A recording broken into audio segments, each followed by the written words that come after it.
esta estrategia de telemedicina, hoy trajimos una de las personas más profesionales más importantes en pie diabético. Él es el doctor Arturo Orduz López. Él es diabético, epidemiólogo, máster en podología. Él es docente de la Universidad del Bosque, de la Universidad de los Andes también. Trabaja como diabetólogo en la Fundación Santa Fe de Bogotá. Al doctor Orduz le doy la bienvenida. Por favor, aprovechen este espacio porque realmente tenemos un especialista muy importante en el área y tenemos una sección de preguntas para él al final. Entonces, como no podemos hablar todos al tiempo, yo les pido que donde dice chatear, ustedes pongan allí abajito su pregunta y yo claramente al final se la voy a hacer al doctor Orduz para que podamos trabajar de forma muy organizada esta conferencia. ¿Les parece?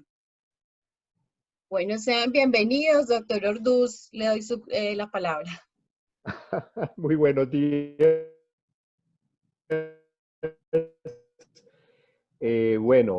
Tu presentación, quiero aclarar, Luz dijo que yo era diabético. La verdad no tengo ese honor de ser diabético. Ojalá fuera diabético. Diabetólogo ya. Porque hoy en día consideramos que la diabetes quizás no es una enfermedad, sino es un estilo de vida sano que debemos aprovechar. Y ojalá todos comiéramos y nos portáramos como ustedes. Espero estén bien, espero estén con buen clima, espero ya se hayan desayunado su arepita bien sabrosa allá en Medellín. Quiero que tengan a la mano una libreta y un esfero para que anoten la información que necesiten retener. Este video quizás va a estar colgado en YouTube para que ustedes sepan que lo pueden repasar, pero al final de mi conferencia les dejo mi celular. A mí no me molesta que me llamen, así es de que háganlo tranquilos y pueden en un momento dado hacerme algún tipo de consulta. Entonces voy a compartir la pantalla y creo que es esta mi presentación. ¿La están viendo?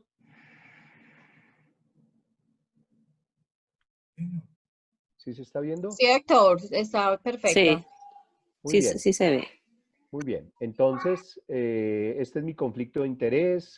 Yo soy médico especialista en epidemiología, soy diabetólogo, soy especialista en podología clínica y también especialista en pie diabético. Vamos a comenzar con algo muy importante que quiero que tengan muy presente. ¿Por qué se volvieron diabéticos? ¿Qué les pasó a ustedes para volverse diabéticos?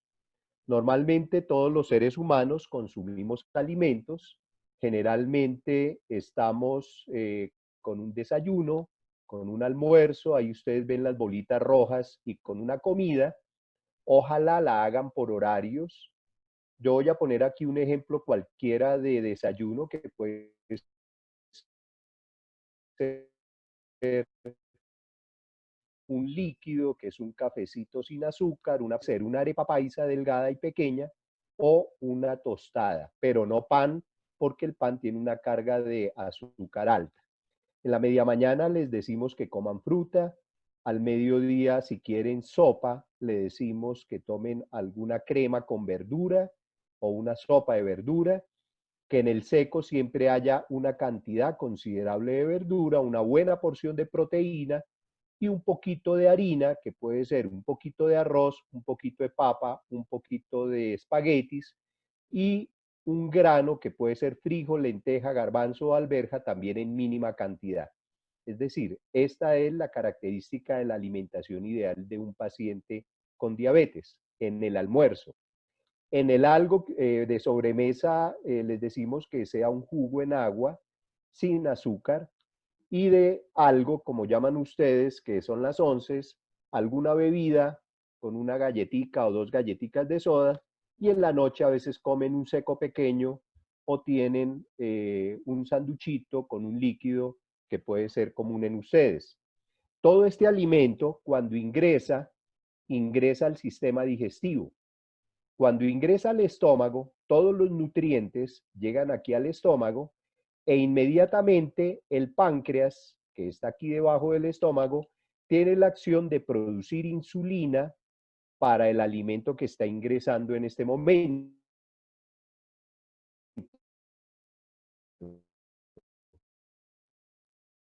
Esa insulina es igual que coloca como inyección. Por lo tanto, la insulina que ustedes se colocan para inyección no es un medicamento, sino es exactamente la misma hormona, pero producida por el páncreas. Es decir, la insulina no es un medicamento como es la metformina, que sí es un medicamento, sino la insulina es una hormona que no nos la hemos podido inventar, sino inyectada y no de otra manera. Lo que hace la insulina es permitir que los alimentos pasen al hígado. En el hígado se vuelven sustancias importantes como el azúcar, y este azúcar pasa a la sangre, y en la sangre la insulina ayuda a que el azúcar penetre dentro de las células del cuerpo, y dentro de las células del cuerpo, nuestro cuerpo, en el cerebro, en los músculos, en el corazón, en el pulmón, en los riñones, en el estómago, en los huesos, en todo nuestro sistema, produce energía. Quiere decir que nosotros estamos vivos manteniendo una glucosa entre 70 y 100 antes del desayuno, y una glucosa entre 70 y 140 después del desayuno normalmente, y esto es la normalidad. Cuando una persona se vuelve diabética, se produce porque la insulina o no se produce aquí en el páncreas o no actúa aquí en la célula. Cuando no se produce aquí en el páncreas se llama diabetes tipo 1, que es la insulina de los niños, la diabetes de los niños, y cuando no actúa a nivel de las células se llama diabetes tipo 2, que es la diabetes del adulto, que es la que tienen ustedes la mayoría. Estos niños que tienen diabetes tipo 1, que afortunadamente son los menos comunes, tienen que ponerse insulina toda su vida, y por eso la llamamos diabetes con necesidad para sobrevivir. Y estos niños tienen que hacerse glucometrías diarias y estar en un control estricto. Los diabéticos tipo 2, en cambio no, los diabéticos tipo 2 generalmente son pacientes obesos con antecedentes de diabetes. Muchos sin antecedentes también hacen diabetes, y a ellos uno los pudiera manejar un tiempo con pastillas. En este momento hay por lo menos 5 o 6 familias de pastillas diferentes, y llega un momento de su enfermedad donde van a necesitar insulina y seguramente también hacerse glucometrías para mantener el buen control. Entonces, la diabetes tipo 1 y la diabetes tipo 2 es la misma enfermedad, pero en los niños tiene un origen diferente, se llama inmunidad, y en los adultos generalmente es por sobrepeso, por antecedentes y por desórdenes alimenticios. El problema es que tanto en los niños como en los pacientes tipo 2, la enfermedad va atacando, y el órgano más delicado de todos es el corazón. El corazón es un órgano bastante sensible, es un órgano que no solamente está sometido a la diabetes, sino que también, además de la diabetes, tiene presión arterial alta, y por eso es importante que coman bajito en sal. Fuera de eso, el colesterol comienza a dañar también las arterias del corazón, por lo cual es importante que se coman la arepita sin sal y sin mantequilla, porque si no estarían elevando la presión arterial y elevando los niveles del colesterol. Pero también hay otros factores que dañan el corazón, como el hecho de tener obesidad, sobre todo obesidad abdominal, de tal manera que aquellas personas que tienen barriga, entre más bajen su perímetro de abdomen, más protegen el corazón, y en este sentido hay que trabajar mucho en este tema. Un factor externo que también daña el corazón es el cigarrillo. El cigarrillo produce el triple de veces más muerte que lo que puede producir diabetes. Es decir, si una persona es diabética y no se controla y es fumadora, la va a matar primero el cigarrillo que la enfermedad. Es muy importante estar activo. Si una persona se queda quieta, sentada en una silla, perdón, viendo televisión, quizás ese sedentarismo sea un factor de riesgo de enfermedad cardiovascular, lo mismo que el hecho de tener antecedentes de familiares o herencia de diabetes, y se ha discutido por muchos años si el estrés es un factor también que empeore los factores cardiovasculares, y definitivamente está demostrado que estar angustiado o estar preocupado o estar estresado son situaciones que dañan el corazón.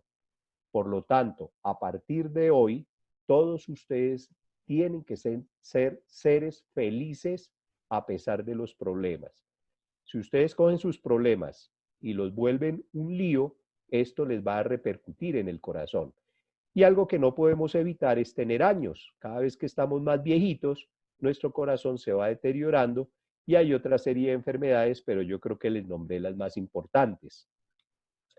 Es muy importante que sepan que específicamente en diabetes hay personas que pueden tener factores como la obesidad, el hecho de engordar, y estamos muy preocupados porque cada vez encontramos más niños con diabetes del adulto producido por la obesidad, que se vuelven sedentarios y hacen diabetes, pero diabetes tipo 2 siendo niños. Entonces eso es preocupante, dado que la obesidad es un factor grave. Cuando la diabetes está presente en todos ustedes, pueden tener factores de riesgo fundamentales, como el hecho de tener tiempo con la enfermedad. Si ustedes son mayores de 60 años y además de tener más de 60 años, tienen mucho tiempo con la enfermedad, y fuera de eso tienen hipertensión, y fuera de eso son fumadores, fuera de eso viven estresados, angustiados, no se miden el azúcar, tienen otras comorbilidades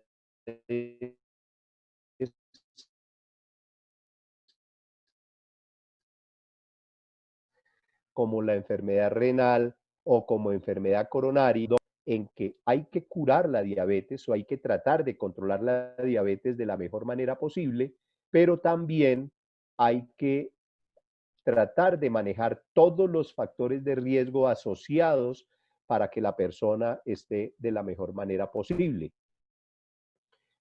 Hay muchos diabéticos en el mundo. En este momento las estadísticas hablan de posiblemente cerca de 500 millones de diabéticos en el año 2015, y al año 2040 posiblemente ese valor sea mucho mayor. Cuando sabemos que el 15% de esas personas van a tener una úlcera, nosotros estaríamos hablando en el mundo de 57 millones de personas con úlcera. Y si sabemos que de estos pacientes el 15% van a tener una amputación, podemos estar hablando de 12 millones de amputados en el mundo. Si yo traslado esta estadística a Colombia, en el año 2012 sabíamos que habían cerca de 2 millones de pacientes con diabetes en Colombia. En este momento, este número pues ha aumentado de una forma exagerada, y en este momento sabemos que el 15% van a tener posiblemente una úlcera. Estamos hablando de quizás 500.000 de pacientes ulcerados, y sabemos que el 15% van a tener amputación, por lo cual estamos hablando de cerca de 80 o 90.000 pacientes con una amputación, y esto es una situación bastante delicada, bastante grave. El pie es el órgano que sirve para caminar, es el órgano de la deambulación, es un órgano estable que me permite no solamente desplazarme, sino también es un órgano que permite mantener el equilibrio y de no caerme al piso. Por lo tanto, esos dos tipos de acciones, que es caminar y desplazarme, mantener el equilibrio para no irme de lado, se debe a una serie de receptores muy especiales, los llamamos varoreceptores, que tenemos en la planta de los pies, que tienen una acción muy importante, lo cual es estimular una serie de efectos neurológicos ascendentes que por medio de fibras muy especializadas llegan al cerebro, al sistema nervioso central, donde hay unas centrales especializadas que envían una respuesta que gracias a una información específica activa una serie de músculos, de tendones y de ligamentos que van haciendo que mantenga la estabilidad y que gracias a unos estímulos de un órgano que actúa mucho en la parte de control del equilibrio, que es el cerebelo, mantiene el equilibrio y ese paciente está estable caminando y deambulando. Por lo tanto, los pies tienen características neurológicas fundamentales que hace que tengamos una normalidad. Cuando ustedes ven a una persona de edad avanzada caminando con dificultad, esa persona ya tiene ese sistema afectado y esa persona se vuelve inestable, por lo tanto tiene la necesidad de usar un bastón o un caminador para que la persona no se vaya a caer y no se vaya a fracturar la cadera. Por lo tanto, el bastón o el caminador es un elemento de protección que me va a evitar que mi cadera se fracture y el día que mi cadera se fracture paso a cirugía y posiblemente no sobreviva en la cirugía. Por lo tanto, cuando yo le digo a una persona que tiene riesgos de caerse y que debe cuidarse, por favor hagan caso y cómprense un buen bastón o un buen caminador o siempre anden cuando caminen, si son personas inestables, agarrados de los vecinos o agarrados de su amigo o agarrados de su familiar para que no se vayan a caer. Cuando nosotros nos desplazamos, estamos haciendo estos movimientos. Estamos apoyando el talón, estamos en una fase plantígrada donde la pierna está hacia atrás, nos desplazamos hacia adelante y hacemos el despegue hacia adelante cada vez que damos un paso alternativamente el pie derecho y el pie izquierdo. Por lo tanto, este momento que yo estoy mostrando en la diapositiva, este momento es el momento más delicado y es el momento más propenso a presentar alteraciones en los pies. Cuando se presentan presiones en el talón o en las cabezas metatarsales, que son estos cojines que tenemos aquí en la planta del pie o en el dedo gordo del pie, toda la presión del peso del cuerpo está cayendo sobre estas estructuras y está lastimando estas estructuras cada vez que caminamos. Pero el cuerpo está diseñado para aguantar todo este tipo de presiones. Nosotros fuimos creados con unos cojines especiales que nos permiten ayudarnos a evitar problemas. Pero en el diabético no, diabética, y por culpa de la neuropatía motora, estas estructuras se van dañando, por lo cual los pies se van volviendo proclives a las situaciones de callosidades, lesiones desafortunadas cada vez que estamos pisando. La reacción del peso de mi cuerpo contra el piso, se llama fuerza de reacción del suelo, van generando que el pronóstico de ese pie y la presencia de una úlcera sea la que determine si yo tengo riesgo de amputación o no tengo riesgo de amputación. Y de ahí la importancia en donde insistimos tanto de proteger los pies. En general, en el mundo y en Colombia, tenemos dos tipos de pacientes. Un paciente que son todos ustedes, que no tienen ningún problema en los pies, que no tienen úlceras, que pueden tener unos pies aparentemente sanos, como los que ven acá, o pueden tener unos pies con algún tipo de lesiones, como callosidades, ya sea en la parte dorsal o ya sea en la parte plantar, que van produciendo esta serie de lesiones, que en el futuro serán unas úlceras, porque cuando se rompe ya se convierte en un pie ulcerado. Y cuando ya se convierte en un pie ulcerado, les cambia la vida totalmente. Y cambiarle la vida quiere decir que de ser unas personas absolutamente independientes para hacer sus labores, toca que se vuelvan dependientes de alguien que les haga la curación, de alguien que les ayude a bañarse, de alguien que les ayude a vestirse, de alguien que les ayude a tener una buena media, un buen calzado. Y si hablamos de amputaciones, pues la dependencia se vuelve mucho peor y las amputaciones las hacemos cuando hay una gangrena en los dedos por problemas de la circulación.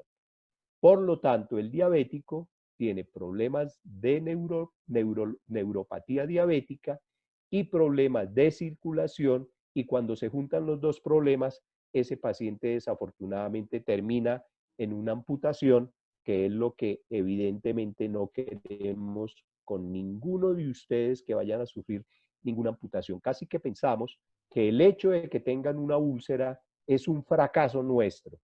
Por lo tanto, estamos enfocados a que ninguno de ustedes nunca en la vida vayan a tener una úlcera en sus pies. Cuando se dañan los nervios, se dañan todos los nervios. Esta es una figura del sistema neurológico. El sistema neurológico viene desde el cerebro y va transmitiendo las fibras a través de todo el sistema general, y estas fibras están, digamos, con un aceite especial que se llama la mielina, que es como un líquido, y en la medida en que la diabetes aumenta mayor de 126, ese líquido que se llama mielina se va perdiendo y estos nerviecitos se van destruyendo, van haciendo una especie de cortocircuito, y en la medida en que haya un cortocircuito, la conducción de la sensibilidad o del nervio se va dañando. En los pies y en el organismo, esos nervios se dañan. Si los nervios se dañan en el corazón, se puede afectar el corazón por neuropatía diabética. Si los nervios que se dañan en el abdomen, ya sea en el estómago o en el intestino, esa persona puede tener gastritis y puede tener una enfermedad que se llama gastroparesia diabética por daño en sus nervios, o puede tener daño en su vejiga, daño en la vía urinaria que puede producir infecciones, daño en la función sexual con disfunción eréctil, o también pueden tener neuropatía diabética en los pies, que no es más que ese es el daño en la conducción neurológica, y ese daño en la conducción neurológica puede empeorar el problema gravemente. Por lo tanto, cuando tenemos un paciente con una neuropatía, podemos o no tener síntomas. Eso quiere decir que hay personas que tienen neuropatía con síntomas y hay personas que tienen neuropatía sin síntomas. Hay muchísimos síntomas que pueden dar a, como consecuencia de una neuropatía diabética, pero los síntomas más comunes son estos cuatro, y si ustedes tienen alguno de estos cuatro, piensen que pueden tener una neuropatía. Uno es sensación de quemadura en la planta del pie, otro puede ser sensación de cortadura, como si le cortaran la planta del pie, sensación de que tiene los pies dormidos o sensación de picadas como agujas, especialmente cualquiera de estos síntomas en la noche o en el día, pero especialmente más en la noche, pueden en un momento dado volverse una situación insoportable para el paciente. Por lo tanto, si tienen alguno de estos dolores, ya sea leve o moderado o severo o no muy frecuente o todos los días, ustedes tienen posiblemente una neuropatía diabética, y en este caso deben cuidar más sus pies, puesto que esta neuropatía es la primera causa de úlcera en los pies.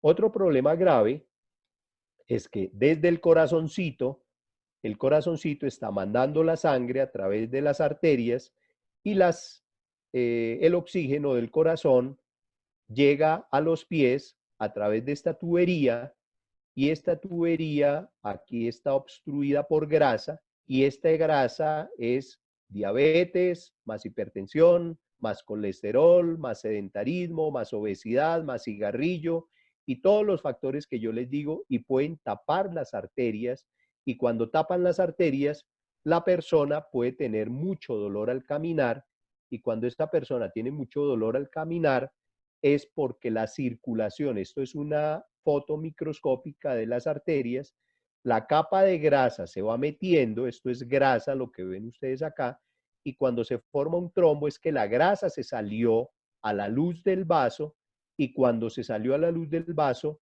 está aquí, pero puede obstruir la circulación. Miren, todo esto es lleno de grasa y al obstruir la circulación, lo primero que va a sentir la persona es dolor cuando camina.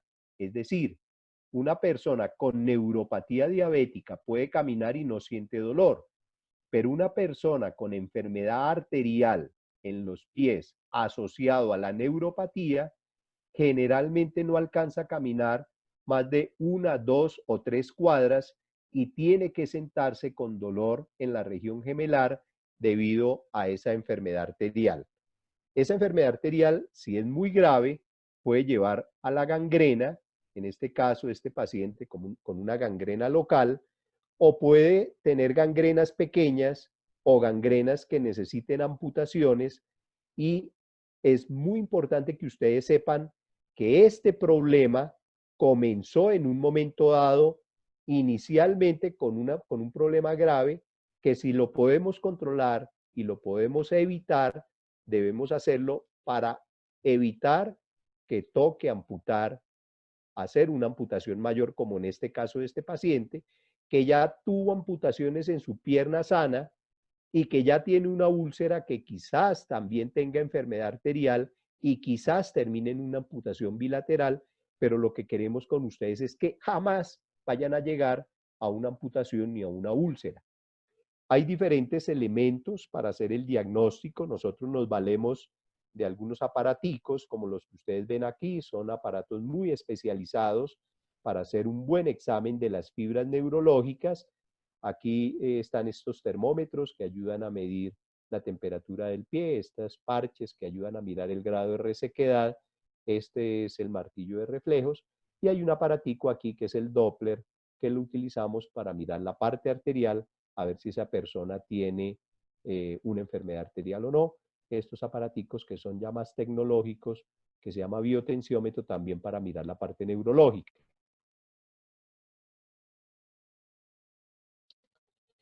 Este es el Doppler aplicado en un pie para mirar la parte circulatoria, a ver si la persona tiene.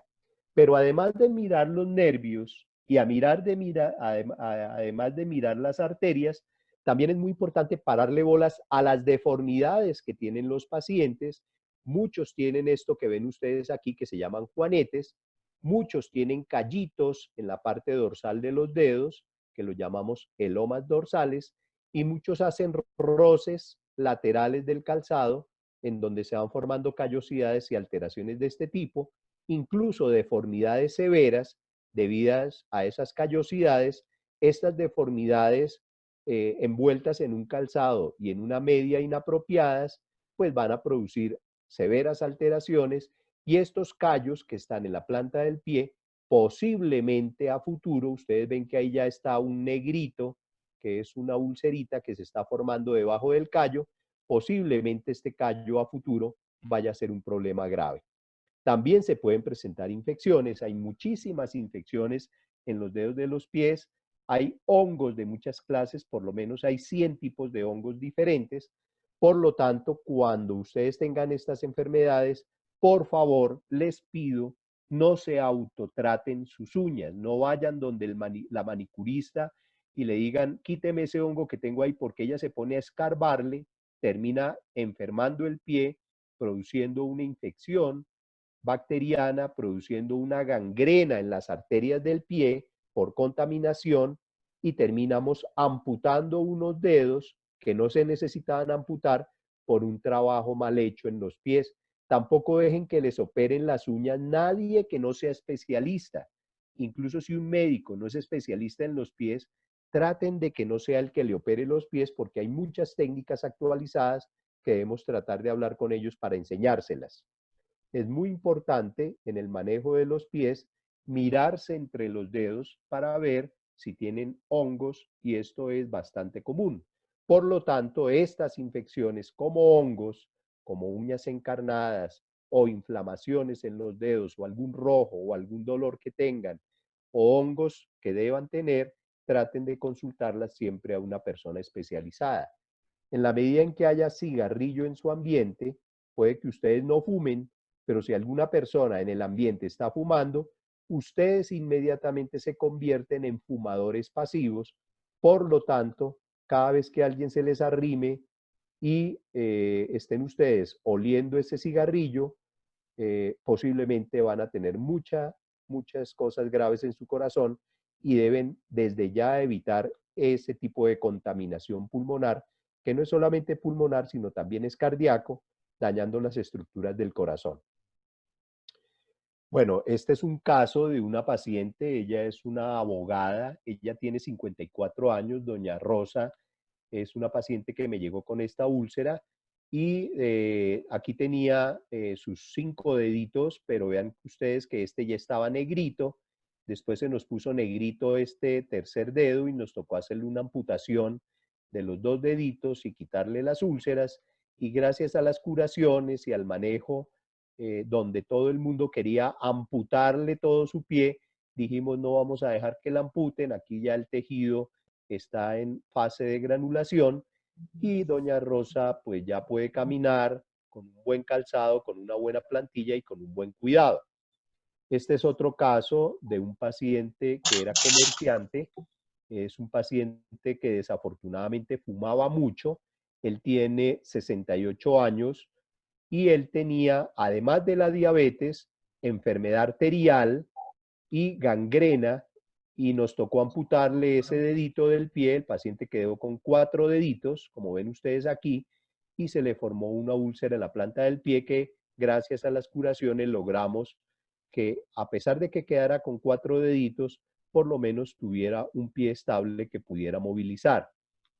Este es un hombre también de 58 años, también con una gangrena, era un obrero de la construcción, o es un obrero de la construcción, que él decía, si usted me quita el pie, yo no puedo volver a trabajar. Y yo le decía, hombre, vamos a tratar de salvarle lo máximo que podamos, lo pasamos a cirugía, le hicimos un desbridamiento amplio de las estructuras que pudimos salvar y ese paciente se le terminó quitando medio piecito, pero en este momento, gracias a una buena plantilla y a un buen zapato, el paciente puede caminar sin sus dedos, con una buena rehabilitación y asegurándole por lo menos un bienestar en este sentido.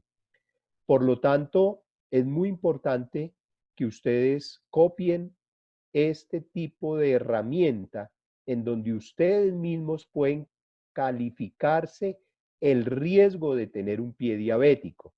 El riesgo de tener un pie diabético puede ser para cualquiera de ustedes en cualquier momento y lo calificamos entre 0 puntos y 16 puntos. Si ustedes califican menor de 8 puntos, tienen un riesgo leve de tener un pie diabético. Si tienen entre 9 y 16 puntos, un riesgo moderado. Y si tienen más de 16 puntos, tienen un riesgo alto de tener un pie diabético. La primera pregunta que se deben hacer es ¿cuánto tiempo llevan ustedes con diabetes? Si ustedes llevan menor de 10 años, van a calificar un punto, entre 10 y 20 años califican 2 puntos y más de 20 años califican 3 puntos. La segunda pregunta es ¿cómo está esa diabetes? Si la diabetes está bien, o está regular, o está mal, se califican 1, 2 o 3 puntos. La tercera pregunta tiene que ver con los síntomas de neuropatía diabética. Si ustedes tienen sensación de quemadura, o sensación de ardor, o sensación de pies dormidos, o sensación de picadas como agujas, posiblemente si el síntoma es leve, pongamos un punto, si el síntoma es moderado, 2 puntos, y si el síntoma es severo, pongamos 3 puntos. La cuarta pregunta tiene que ver con las arterias. Si ustedes caminan y tienen que sentarse cuando están caminando a menos de una cuadra, perdón, a más de una cuadra, le van a poner un punto, a menos de una cuadra le van a poner 2 puntos, o en el momento de que comiencen a caminar, le van a poner 3 puntos. Aquí en esta diapositiva quedó mal. Aquí es a más de una cuadra o a menos de una cuadra. La quinta pregunta tiene que ver con las deformidades de los pies y si ustedes tienen callos o juanetes o dedos en garra o cualquier tipo de alteración en los pies, van a calificar leve, moderado y severo con 1, 2 o 3 puntos. Y si usted tiene hongos, algún foco de infección como hongos en los pies, hongos en las uñas, si tienen 1, 2 o más focos, van a calificar la presencia de infección. Pero si en algún momento ustedes han tenido una úlcera y ya no la tienen, o ustedes han tenido una amputación menor y quedaron caminando, o tuvieron el antecedente de un pie de charcot, posiblemente lo que más puntaje da, y en este caso pondrían 5 puntos, y ustedes mismos se pueden calificar el riesgo de tener un pie diabético llevándole esta herramienta a la siguiente consulta al médico para que el médico comience a cuidarle sus pies. Siempre que vayan a las consultas, quítense las medias y los zapatos.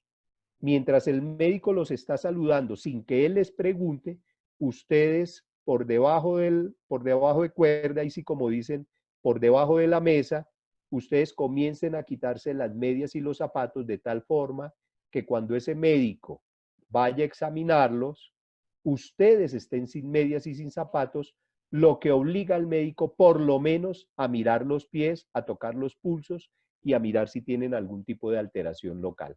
Entonces, siempre quítense las medias y los zapatos, no esperen a que el médico les dé la orden, porque si ustedes le preguntan al médico que si pueden quitarse medias y zapatos, ese médico les va a decir, tranquilo que yo después le examino los pies y así se queda para toda la vida y nunca se los examina.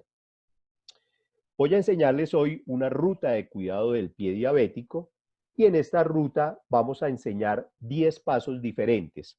El paso número 1 es entender cómo la enfermedad afecta a sus pies. El paso número 2 va a ser que ustedes deben revisar los pies y estén pendientes de cualquier signo o de cualquier situación en los pies. El tercero es lavar muy bien los pies con agua y jabón, así como uno se entra a la ducha y se enjabona y se juega.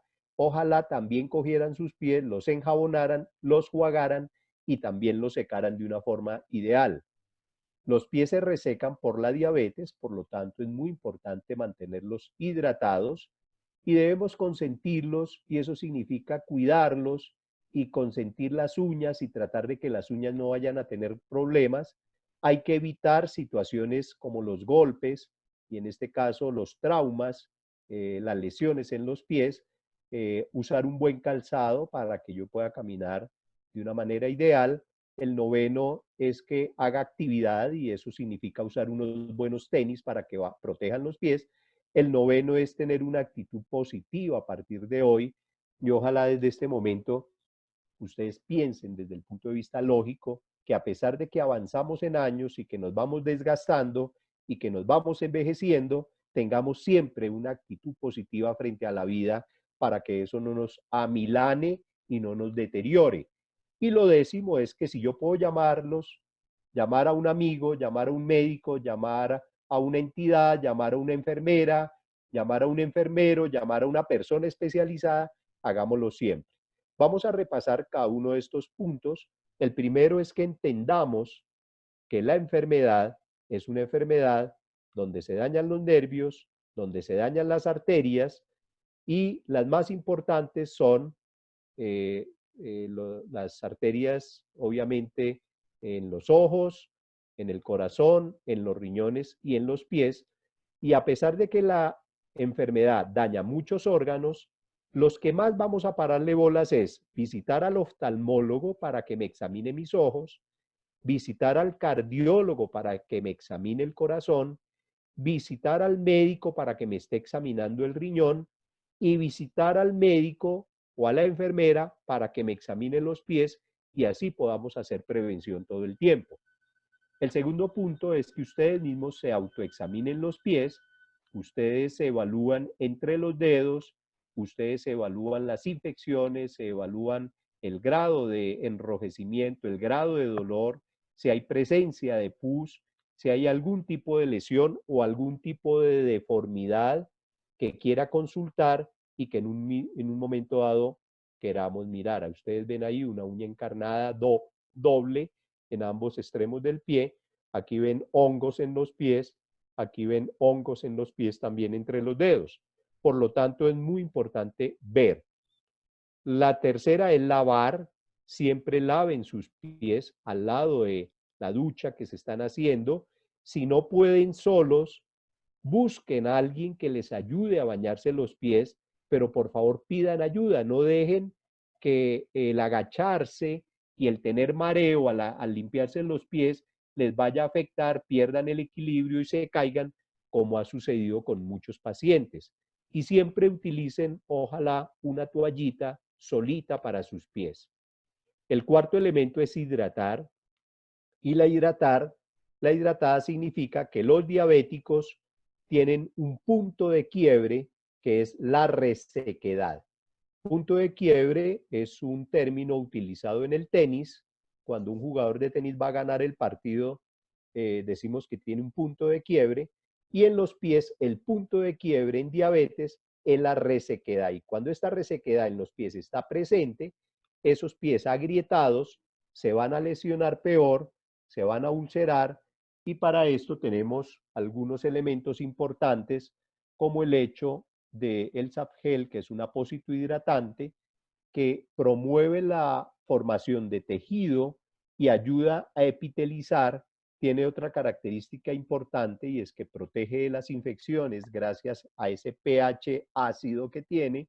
Por lo tanto, es un buen epitelizante, formador de piel e hidratante que nos podría ayudar en estos casos. Este es un paciente que ya tocó amputarle el dedito y tiene esta lesión por la cual consulta. Es decir, este paciente con esta amputación comenzó con esta herida en el pie. Terminó amputado desafortunadamente, pero comenzó con esta herida en el pie. Es un diabético que lleva 20 años de ser enfermo y es un paciente que tenía neuropatía, tenía resequedad y tenía todas las características de un pie en riesgo. Este es el pie con la lesión.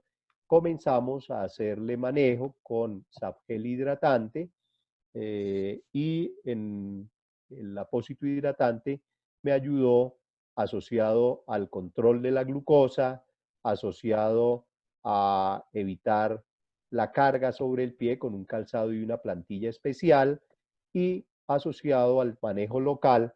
Este paciente comenzó a evolucionar favorablemente y en la medida del tiempo su herida se fue secando, se fue cicatrizando hasta que el paciente recuperó la piel normal en el tiempo, y gracias a esa recuperación ese paciente queda muy delicado de volverse a lesionar. Por lo tanto, debemos hacer mucha educación y muchos procesos de consultas en estos pacientes para cuidarlos de una forma ideal. El quinto elemento, las uñas. Las uñas se deben cortar de una... Perdóneme. Fabio, vea, Oiga, ¿sí ven las uñas? vea el Vean corte de bien las las uñas. Es que uñas. usted debe ver esto. Vean cómo se las deben cortar, recticas. Ustedes pueden cortar las rectas y aquí en este bordecito con una limita de cartón le echan un poquito de limita para que no queden tan puntudas. Entonces quedan un poquito redonditas pero rectas. Si ustedes las cortan redondas, corren el riesgo de que se les encarnen. Por lo tanto, deben tratar de cortarlas idealmente. Si las uñas están infectadas por un hongo o si las uñas están muy gruesas, por favor visiten al médico especialista, y el médico especialista es el podólogo que va a tratar de darles el mejor consejo. Jamás, jamás se autocuren ustedes, jamás utilicen tijeras, ni utilicen cuchillas de afeitar, ni se retiren los callos. Y cuando lleguen al salón de belleza y la chica, que es muy linda, muy bien peinada, generalmente oliendo muy sabroso y bien vestida, y dice, yo soy la podóloga del salón de belleza, y coge esta máquina y comienza a pelar los callos, dígale, no, no, no, déjeme los callos quieticos, que yo voy donde un médico para que me los examine, porque esto es gravísimo y esto puede terminar en una amputación desafortunadamente. Nunca en la vida caminen descalzos, ni siquiera en la casa. En la casa ojalá utilicen los zapatos para diabético. Hay pacientes que se ponen chancletas en la casa, pero esto puede generar graves problemas. El sexto consejo es que proteja los pies. porque a pesar de que aquí hay un medio externo infectado y aquí ya tenemos un medio interno desinfectado, cualquier herida que haya en los pies puede hacer que estos gérmenes que están volando por el aire, como en el coronavirus en este momento volando en la calle, no les penetre los pies y no les genere un problema grave. Por lo tanto, traten de revisar por dentro sus zapatos. No utilicen, miren que en los zapatos no hayan residuos del agua, ni un billete de 1000 ahí metido arrugado dentro del calzado, ni una piedra. Revisen el zapato y que el zapato ojalá no tenga sino una superficie agradable para colocarse. Evitemos el agua caliente. Si sus pies están fríos, si ustedes se ponen botellas de agua caliente, pueden hacer que los pies se lesionen y puede ser el inicio de una ulceración. Y nunca, nunca utilicen callicidas como el Cayomac o algunos callicidas que hay en las droguerías. De hecho, nunca le digan al farmacéutico que por favor que le recomienda para los pies, porque el farmacéutico no tiene ni idea de lo que está haciendo y puede ser muy grave lo que él le recomiende. Traten siempre de proteger los pies con una buena media y ojalá protegiendo esos pies que ya están lesionados para evitar que hayan problemas. Hay un producto que es el Duodextratin, que es de Combatec, que se utiliza también para proteger los pies en estos casos. En el caso del calzado ideal, es el séptimo consejo, es que cuando uno va caminando, y como ustedes ya saben que este es el momento de máxima lesión, traten de utilizar el calzado ideal. El calzado ideal no es el que dobla fácil como las abuelitas que usan esos zapatos que llaman abuelitas, que son zapatos que son demasiado suaves. Tratemos en lo posible que entre más rígido sea el zapato, más protección produce, porque evita que este proceso de presión contra el antepié se dé con un zapato rígido, con un buen acolchamiento y con una buena protección interior. Por lo tanto, el séptimo consejo es que utilicen un buen calzado que evite que la presión sobre los dedos se aumente, como en el caso del tacón, donde se aumenta la presión en los dedos, y traten de utilizar, gracias a este examen que se llama podoscopio, que se hace en los pacientes para evaluar las presiones plantares, un buen calzado que sea protector y que su pie esté protegido entre ese zapato y que no tengan ningún tipo de lesión. Hay zapatos americanos que son muy buenos, hay zapatos colombianos que son muy buenos, pero si no tienen con qué comprarse un buen calzado para la diabetes, utilicen unos buenos tenis que tengan cámara de aire, que sean en mecedora, que sean rígidos para doblar y que tengan una protección interna que hace que sus pies con una buena media estén protegidos todo el tiempo, y así es como deben salir a caminar con un buen calzado. El octavo consejo es que traten de caminar, nunca caminen solos, siempre estén acompañados de alguien. El caminar mejora la circulación sanguínea, el hecho de estar recibiendo sol hace que el calcio llegue más rápido a los huesos, por lo tanto deben asolearse por lo menos 10 minutos al día. Siempre que vayan a caminar, estiren las articulaciones, hagan unos ejercicios de estiramiento antes de salir a caminar. Nunca caminen en forma ascendente o descendente o subiendo o bajando escaleras, sino traten de que sea un plano que facilite que el ejercicio sea cardiovascular, o por lo menos que no tengan ustedes que hacer ascensos o descensos peligrosos. Siempre caminen con los calzados y las medias adecuadas, traten de hacerlo de acuerdo a su capacidad física. Si usted quiere caminar 15 minutos, camine 15, si quiere caminar media hora, camine media hora, pero traten de no excederse, porque a veces el acompañante quiere caminar mucho y quiere caminar muy rápido y resulta que las condiciones físicas de cada ser humano son diferentes.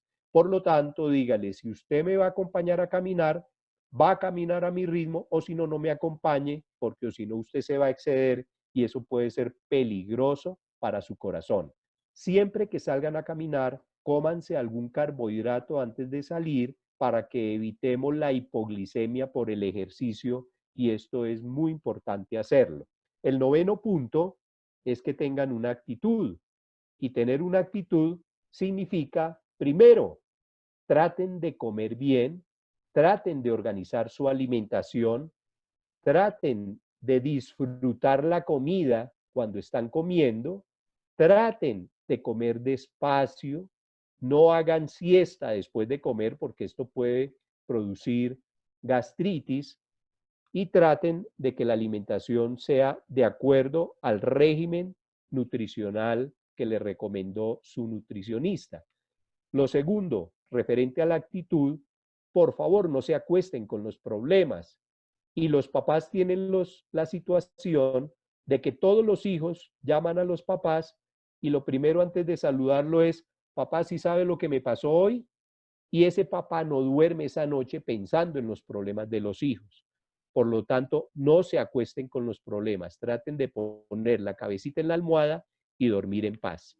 El tercer consejo es que traten en lo posible de estar siempre acompañados. Nunca estén solos, con un amigo, con una amiga, con un perrito, con un gatico, con un pajarito. Cuando salgan a la calle, busquen a alguien que los acompañe. Jamás anden solos, porque uno no sabe en qué momento le puede dar cualquier mareo o cualquier situación de enfermedad. Lo cuarto es que nunca estén tristes. Traten de estar siempre con buena actitud, reírse de todas las situaciones. Yo le digo a la gente que le mame gallo a la vida, que traten de ser felices, que traten de evitar que los problemas simples se vuelvan problemas graves, porque cuando ustedes ven los problemas que tienen, muchas veces es un problema simple que usted lo está volviendo grave. Y lo quinto es que no haya ningún tipo de dolor, ni en la cabeza, ni en los ojos, ni en el pecho, ni en la espalda, ni en los pies, ni en la barriga, que el paciente no tenga ningún tipo de dolor. En lo posible, por lo tanto, si hay algún dolor, tomar acetaminofén y visitar al médico para que le explique. Entonces, comer bien, dormir tranquilos, siempre acompañados, no deprimirse y ningún tipo de dolor. Y el décimo elemento es llamar a un amigo, y en este sentido ustedes tienen un equipo de atención que los van a ayudar. Ahí tienen el teléfono de Combatec para que lo anoten, para que puedan en un momento dado pedir algún tipo de ayuda, o también si en su institución hay WhatsApp y se crean grupos de WhatsApp en pie de prevención, en donde una enfermera o un médico o una enfermera y un médico están recibiendo las fotos de los pies de los pacientes, sería mucho mejor en función de prevención. Esta es la sede de Combatec en Bogotá, y aquí están los teléfonos donde pueden llamar. Esta es la de Medellín. Aquí está Claudia Gómez y está el teléfono de Claudia. Creo que si algún día alguno de ustedes ha visitado esta sede, es muy bonita, es ahí en Medellín, pero también hay sedes en Cali, hay en Barranquilla, hay en Cartagena. Aquí están los contactos. Hay también en Perú y también hay en Ecuador. Por último, este es mi celular.